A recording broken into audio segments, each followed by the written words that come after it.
विकटोत्कटसुन्दरदन्तिमुखं भुजगेन्द्रसुसर्पगदाभरणं गजनीलगजेन्द्रगणाधिपतिं प्रणतोऽस्मि विनायकहस्तिमुखम्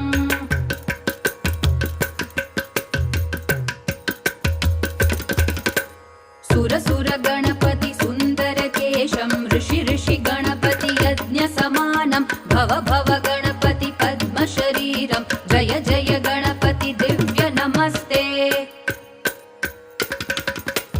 गजमुखवक्त्रं गिरिजापुत्रं गणगुणमित्रं गणपतिमीशप्रियं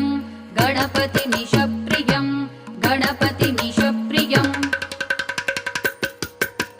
करधृतपरशुं कङ्कणपाणिं कबलितपद्मरुचिं